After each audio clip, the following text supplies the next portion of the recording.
बहुत समय पहले की बात है। भीमा नाम का आदमी तबला बजाने में बहुत ही मशहूर था। उसकी तबला बजाने की प्रशंसा दूर दूर तक फैली हुई थी। गांव में जब किसी के घर कोई भी खुशी का कार्यक्रम होता तो सब भीमा को ही तबला बजाने के लिए बुलाते थे। एक दिन की बात है, भीमा जामपुर के गांव में तबला बजाने के लिए गया। वहां के लोगों को उसका तबला बजाना बहुत पसंद आया। अरे भीमा, तुम तो बहुत अच्छा तबला बजाते हो, मन खुश कर दिया।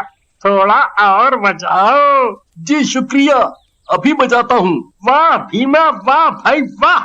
सब लोग खुशी से भीमा को पैसे देते हैं। भीमा खुश होते हुए सभी गांव वालों से पैसे ले लेता है और बहुत खुश होता है। आज तो तबला बजाकर बहुत ही अच्छी कमाई हो गई। घर जाकर ये सारे पैसे राधा को दूंगा, वो बहुत ही खुश होगी। घर पहुंचकर, राधा, ये लो आज की कमाई। इतने सारे पैसे, अब तो हम जल्दी ही अमीर बन जाएंगे। हाँ हाँ जरूर।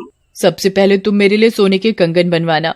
मेरा सोने के कंगन पहनने का बहुत मन है। अच्छा बाबा, जो तुम्हारा मन हो वो बनवा लेना। और अगली सुबह भीमा फिर पास के गांव में तबला बजाने के लिए जाता है। वो गांव जाकर तबला बजाता है। सभी लोग उसके तबले की तारीफ करते हैं और उसे अच्छे खासे पैसे देते हैं।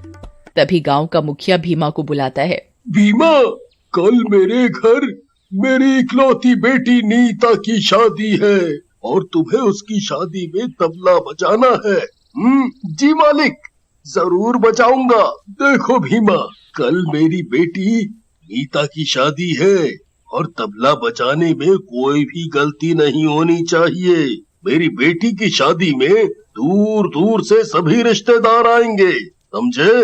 मालिक, कोई भी गलती नहीं होगी। और भीमा अपने घर की ओर चल पड़ता है। रास्ते में उसे पेशाब लगता है तो वो एक पेड़ के नीचे खड़े होकर पेशाब करने लगता है। जिस पेड़ के नीचे भीमा पेशाब कर रहा होता है, उस पेड़ पर एक चुड़ैल बैठी थी। तभी भीमा को कुछ आवाज सी आती है। कौन है? कौन है?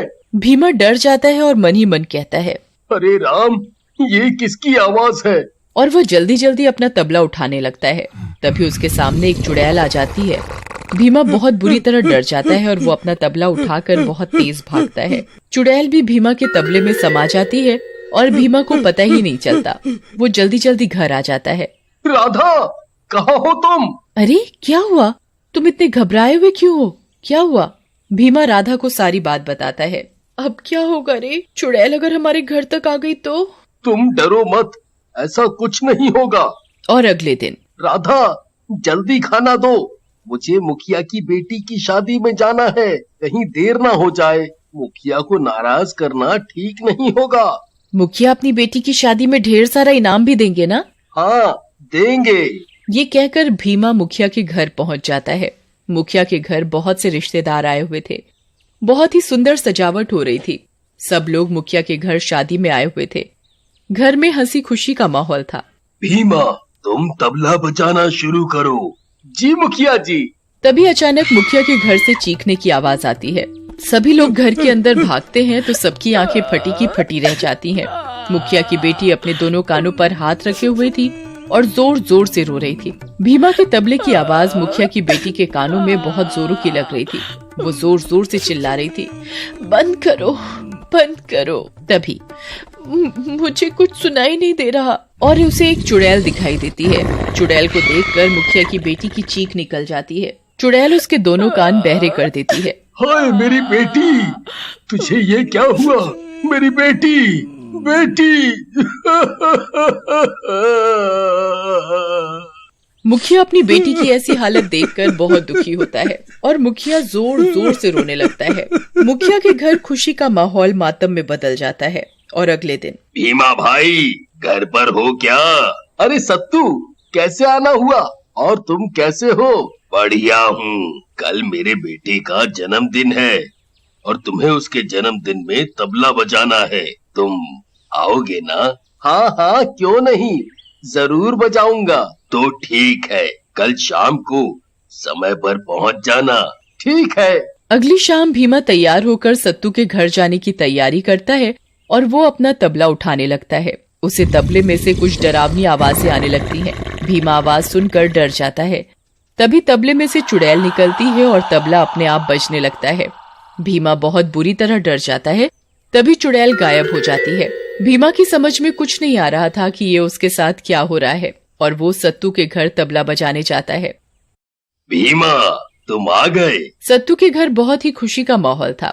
आज उसके बेटे बिट्टू का जन्मदिन है। घर में सभी लोग बहुत खुश हैं। भीमा, तुम तबला बजाना शुरू करो। जैसे ही भीमा तबला बजाना शुरू करता है,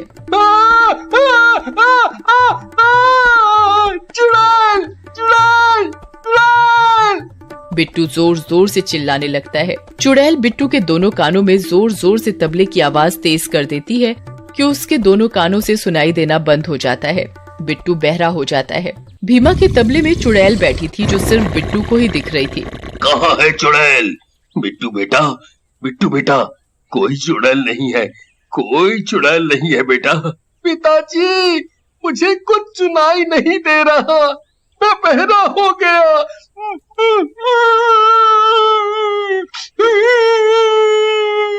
बिट्टू का जन्मदिन दुख में बदल जाता है।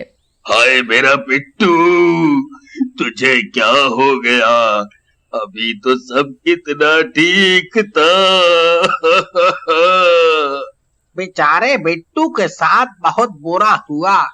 पहले मुखिया की बेटी के साथ ये सब हुआ, अब बिट्टू के साथ ठीक नहीं है। अब बिट्टू के साथ सभी लोग अपने अपने घर चले जाते हैं। कुछ दिनों के बाद गांव में एक प्रतियोगिता का आयोजन था। सभी लोग अपना हुनर दिखाने के लिए उसमें भाग ले रहे थे। क्यों ना मैं भी इस प्रतियोगिता में भाग लूं? जो जीतेगा उसे अच्छा खासा इनाम मिलेगा। भीमा जैसे ही तबला बजाने लगता है, मंच पर बैठे सरपंच के कानों में भीमा के तबले की आवाज जोर जोर से लगने लगती है। भीमा के तबले में बैठी चुड़ैल तबले की आवाज बहुत तेज कर देती है, जिससे सरपंच के दोनों कानों से सुनाई देना बंद हो जाता है। हाय, मर गया रे मेरे कान। अरे कोई सुनो रे, मेरे कानों को क्या हो गया? कोई बचाओ रे, मुझे कुछ सुनाई नहीं दे रहा।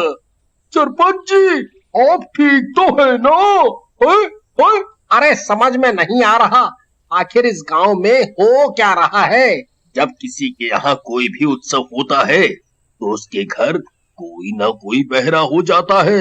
पहले मुखिया जी की बेटी के साथ ऐसा हुआ, फिर बिट्टू, अब सरपंच जी। मुझे तो लगता है इस गांव पर बहुत बड़ी मुश्किल आने वाली है। तभी गांव का एक आदमी कहता है, मुझे तो यह सब भीमा का करा धरा लगता है। जब भीमा किसी के आयोजन में तबला बजाने जाता है तब कोई ना कोई बहरा हो जाता है।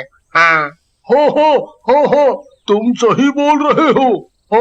अरे भाई, मैंने कुछ नहीं किया, मुझे मत मारो। मैंने कुछ नहीं किया, मुझे कुछ नहीं पता कि ये सब कैसे हो रहा है। मैं तो सिर्फ तबला बजाता हूँ, मेरा इसमें कोई हाथ नहीं है। मुझे जाने दो, मुझे जाने दो।